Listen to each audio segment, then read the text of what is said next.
this time I want to talk about my secret weapon.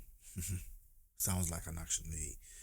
So my secret weapon lately has been the 24 to 105 FE Sony lens. Now I call it my secret weapon for one thing, for one reason, and the reason is the fact that it's the one lens that I've kept on my camera since I've bought it. It doesn't go anywhere. It's the most versatile lens I've ever had or ever used. It stays on my camera 24/7.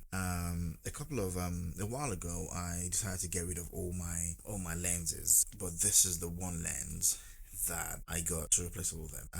It's the 24 to 105. Even though it is not the fastest lens, because I know people will be saying, well, yeah, you should get the 24-70 2.8. I pair this with the Sony FX3 and the Sony A7 III, and they're both monsters when it comes to low light. So I have not had any issues at all with this. In fact, I saw in a theater a couple of days ago, and a couple of weeks ago, and it was pitch black in this in the theater. I was filming the performance, and I could even stop down to f4, because if I stop down to f4, the highlights will be blown out, because I was shooting a ISO of 12,800. This is again like the most versatile lens you will find, and another amazing thing about it is it's got the optical steady shot. I don't think I've used anything this versatile before. A bit of background on myself. So when I started with prime lenses. I think my first lens was a 50mm 1.8, the Nifty 50, and that served me for a very long time. And then after that, I graduated to the Sigma 35mm 1.4, which was a sharp,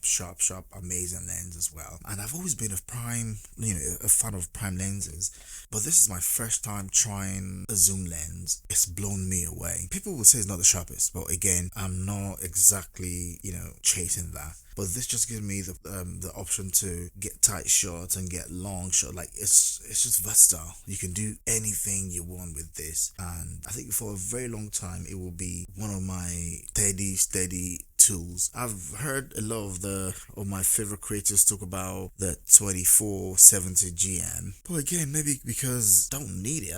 I do not need it. If you have the budget for it, you might want to go for something, maybe one of the G Master, maybe the 24-70 G Master, pair it with 70-200 G Master. But for beginners and people that are on a budget, or somebody that is just getting into the Sony ecosystem and you need something to just get you by and start off with, go get yourself one of these. All the videos I shoot on this channel is at 24mm, and then it lets you shoot all the way to 105 as well. You got 35, you got 50, you got 85. 90mm is one of my favorite focal lengths as well. That is here as well. So it doesn't get any better than this. If you're a commercial photographer or like a filmmaker, you need one of these. If you're into weddings as well, like this, imagine going from 24 all the way to 105 without having to switch lenses out. Crazy.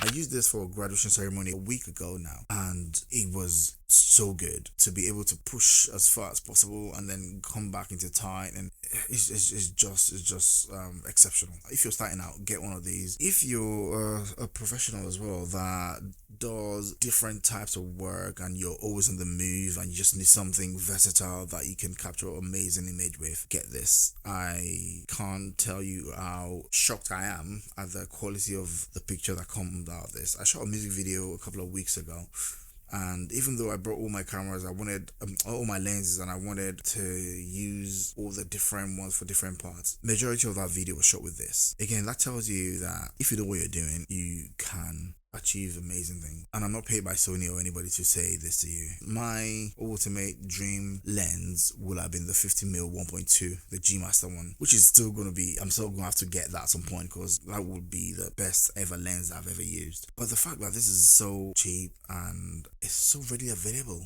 you can get the second hand ones as well for cheap, and it's well designed. It feels like one of the G lenses, like well designed. Everything works perfectly, like smooth and focus ring. The Zoom could be a bit janky. It's not smooth, but again, it is what it is. For that price, it doesn't get any better than this. I think if you're starting out, you're a wedding photographer, you're a commercial filmmaker, you don't have much of a budget, and you want something that would be functional and versatile, this is your best bet. And the good thing is you don't have to buy it. You can rent it first, see how you get on with it, work with it for a while, and then if you like it, get it. It is exceptional. It's your boy Crew, and I'll speak to you on the next one. Don't forget to like, subscribe, and share with other creatives that might find it helpful, or somebody that you know that is into cameras and photography or filmmaking. So yeah, thanks for listening. I'll be back in the bizzle.